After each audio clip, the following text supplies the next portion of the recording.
we are running, as you know, a series on the English novel, and we are coming to its close. Maybe next month we have the last few lectures, and today's lecture by Dr. Payal Nagpal, who teaches English in Janaki Devi Memorial College, Delhi University, would be on Beckett's fiction in general and Molloy in particular. As you know, Beckett is known for his famous play, Waiting for Godot, and he is considered a playwright, but he also wrote fiction and in large amount. And we requested then Dr. Payal Nagpal to give us an idea of what kind of fiction he writes, and how he, the same person who wrote plays, also is able to express himself specifically in the modern circumstances in fiction. So the first thing that I would like to ask Dr. Payal Nagpal would be whether fiction is the correct mode for him, or would his play, his use of the drama interfere with his writing. What do you think? It's very interesting, because I think with Samuel Beckett what is happening is that he writes his plays, the best work actually, and the trilogy, Molloy, Malone Dies, and The Unnameable, he writes it around the same time. And all this is in the written during the period of the aftermath of the Second World War. So he's writing around that time, and so in a sense, of course, Beckett is known for his plays, and his I think he's able to use the dramatic medium in a very good way. At the same time, it is of great value to actually also look at his fiction, or prose writing, prose, his novels, to approach his plays and to see how they actually read into each other. And that gives us a lot of value in understanding that finally, maybe, of course, Beckett comes into his own with his plays, and he is correctly known for them. But his fiction has great bearing, I think, on his thought process. And which means he is consciously combining fiction with drama in his writing. Yes. I see. Are there references in fiction to the Second World War? So the references are all oblique. Okay. The references are all oblique, and Beckett is experimenting greatly, with the style of writing, the craft of writing a novel. He's experimenting greatly. In fact, actually, if one compares, probably as much as the celebrated writers, or at times even more. So he's also questioning himself, is what I realized, with this analysis of Molloy, that he's also kind of questioning his own craft somewhere, and is trying to arrive at new ideas about what it really means to kind of evolve a new medium through the genre of fiction. One last query before you begin your lecture. What do you think about the quality of his prose? Because he's supposed to be a very terse writer. He is known for his economy of words. Yes, brevity is something that is Beckett's hallmark when it comes to his plays, but his prose writing is extremely profuse, but every word is well chiseled. It's not as if when he goes into this monologue that sentences are there just to elaborate an idea. They all represent certain new ideas. So, but yes, it is in sharp contrast to the kind of economy that he practices, as you correctly said, in his plays. Now I'm already sufficiently curious to know your view about the novel. Please begin. Yes, thank you, Professor Prakash. So just some very, very brief biographical details about Beckett, which have a bearing on the kind of turns that his writing takes. So, for example, of course, we all know that he's an Irish writer. He was born in 1906, Foxrock, near Dublin, and belonged to the middle class. And the father was as is called, a quantity surveyor. He was greatly influenced by the avant-garde movements of his time, and he was for instance greatly enamored by the theatrical scene at that time, with plays by playwrights like Sean O'Casey and others that were being put up. So at the same time, he also tried to learn different languages, and he learned French, he learned Italian, and he was particularly enamored by the French writers, for instance Rimbaud and the others. So he was, in a sense, his intellectual makeup was pretty much a part of especially the French scene, in the world, and the kind of developments that were taking place in the field of writing, in the field of ideas, new ideas, and the whole idea of experimentalism, which is so very central to modernism and to the avant-garde movement. So his own intellectual makeup, was quite, infused by these new ideas. So, he also went to Paris and was again greatly influenced by James Joyce, who was staying there at the time. He was in exile. So, his own writing, as a result, we can see was very, very experimental. So, when his youth, his growing up years, the aftermath of the First World War, there is the economic depression, there is the rise of anarchic forces, the fascist forces in Germany, in Italy, and all these things have an impact. However, even as his biographer records, that even though he moved through Germany, he does not really record the kind of persecution, for instance, that was being done by the Nazis. So, and here I quote, "It is almost as though Beckett moved through a phantom country in which he was the only occupant. Paintings were the only objects, and museums and galleries the only buildings." This provides us an insight into his state of mind at that point of time, and it probably ends there, because I think this particular statement tells us about Beckett's preoccupation with art, with literature, with writing, and the way it shaped his sensibility.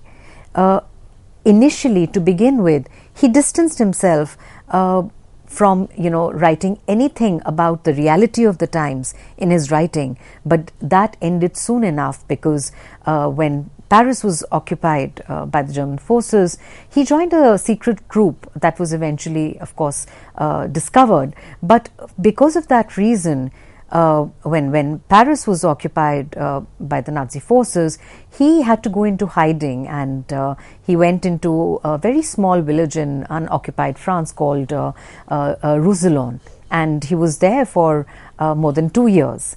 And this was a very, very important phase, and in a sense one can state that when he saw people close to him as they were being oppressed and persecuted, that is when he joined this secret group. And his movement into Roussillon, where he stayed for about 2 years, was a totally life-changing experience for Beckett, because he was in complete isolation, and he worked there as a farmhand, in the potato fields. He worked as a laborer, and he tried very hard to keep his mind alive and active. And the intense isolation that he experienced during this period really had an impact on the way he understood the world around him and the position of the individual in that world.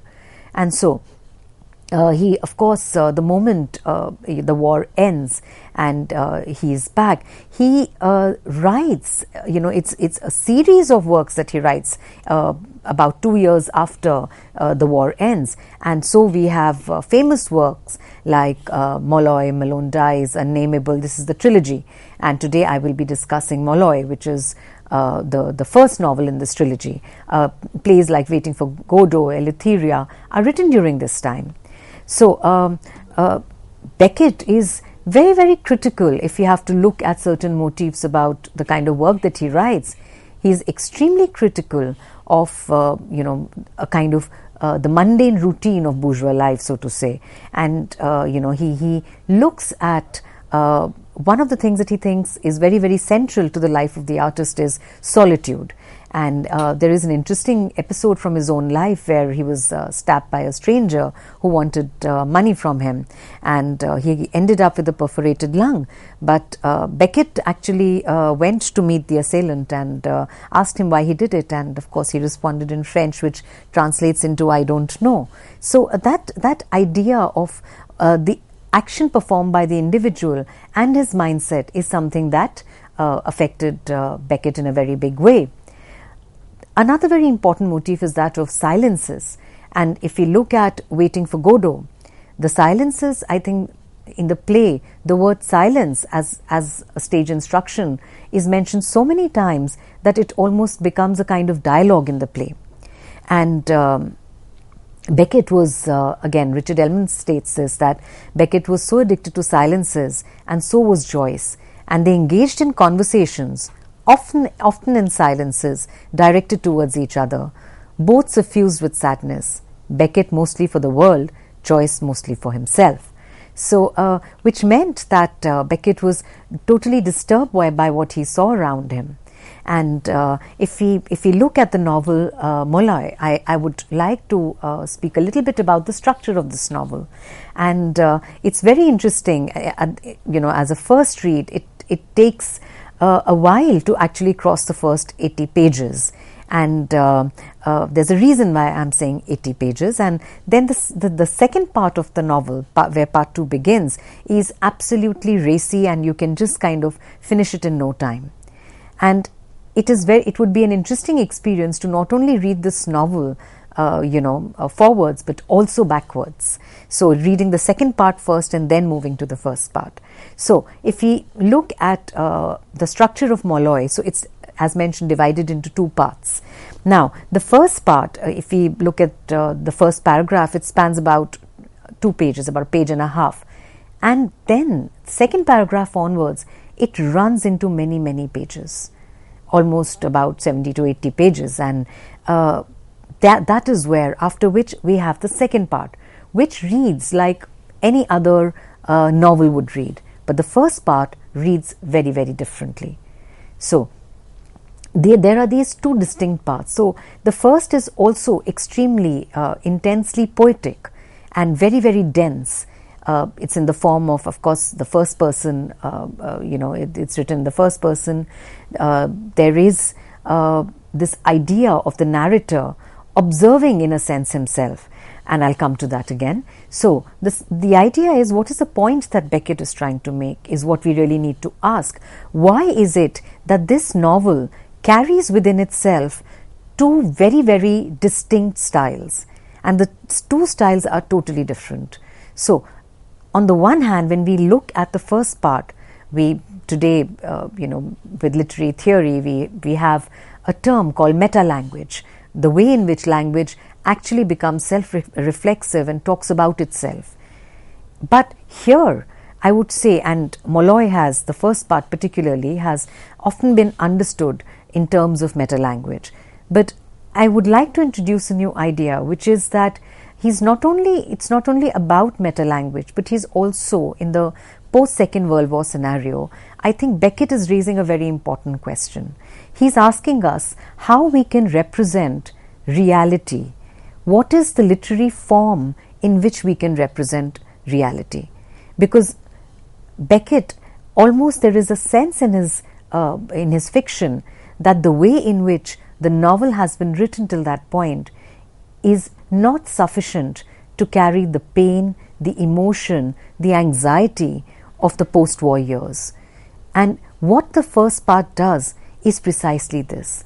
The lines are not, certainly there is no plot that one can, kind of come up with. There is nothing that one can share when it comes to plot.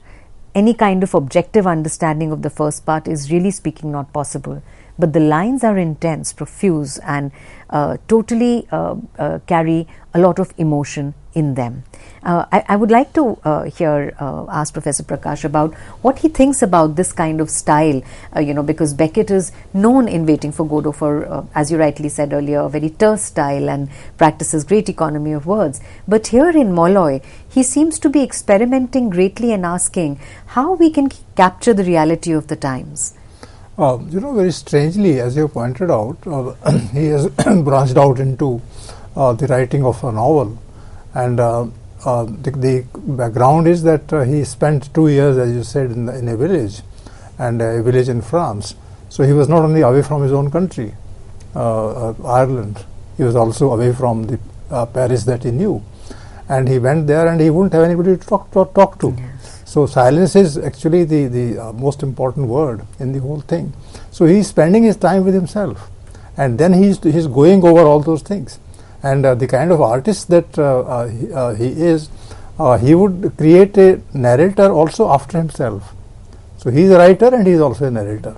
And when he's a narrator, then, to use your word, he would use meta language. He would be conscious about that language which he is using, because he is going over it in his mind all the time. So that is indirectly, as you suggest, a comment on the situation in which he was placed in the 40s, during the war and after the war. And this particular incident that you referred to, the incident of a person who just came and stabbed him. And then when he was asked, and this is a very profound thing to say for Beckett, that he heard the answer as, I don't know. So if a person doesn't know why he is killing another person, then it's a very horrendous kind of a thing that he faced.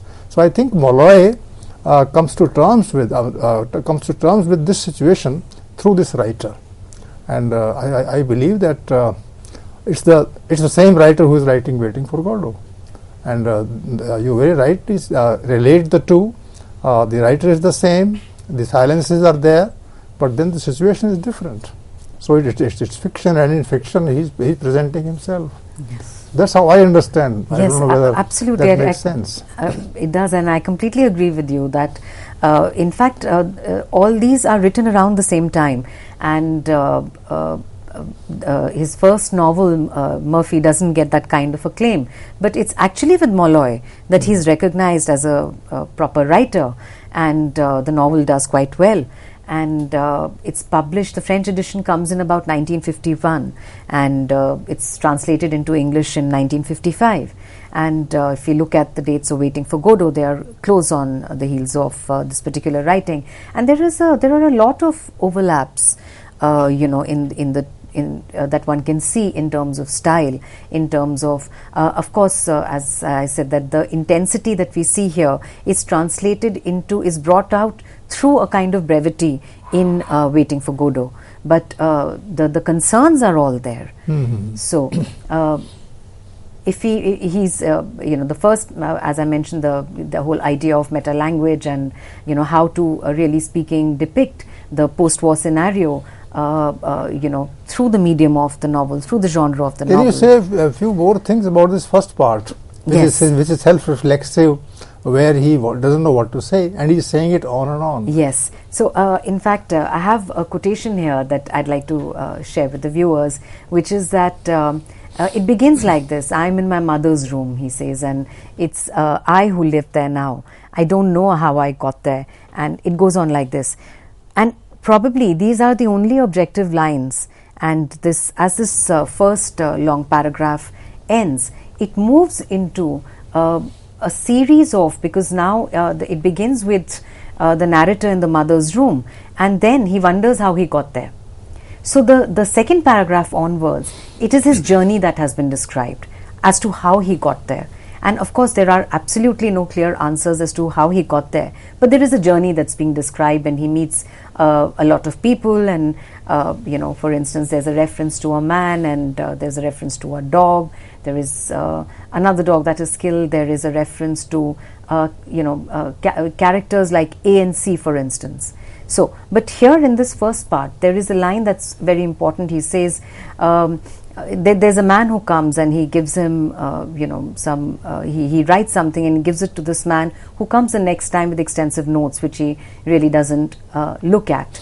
So he says, "So many pages, so much money. Yes, I work now, a little like I used to, except that I don't know how to work anymore."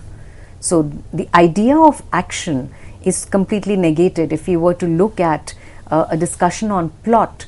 So in fact, the plot is a silent plot. There is a negation of the plot. So This of course runs absolutely contrary to the way in which the 19th century novel has been understood. So there is a totally new paradigm, and of course this is how prose was being written at that time. This is how fiction was being written. But what is of great value in Beckett's Molloy especially is two distinct styles in the same novel. So the line here is very important. He says that doesn't matter apparently how to work anymore, and the mode of the post-war scenario I think is clearly expressed here. That doesn't matter apparently. What I'd like now is to speak of the things that are left. Say my goodbyes, finish dying. They don't want that. So it's abstract. Who are they is not indicated. And he's talking about saying goodbyes right at the beginning of the novel. This is the very first paragraph that I'm reading out. And at the same time, what he does from this moment is to move backwards. But when we look at the second part, it's a journey forward. You are moving ahead in time, but here he takes a pause. He remains fixed at a particular moment and is introspecting, is looking into the kind of journey that is there. The question that we need to ask is this journey that he's looking at, which he's recollecting, which he's reflecting on, is this a journey in the real world outside, or is this a journey in his mind?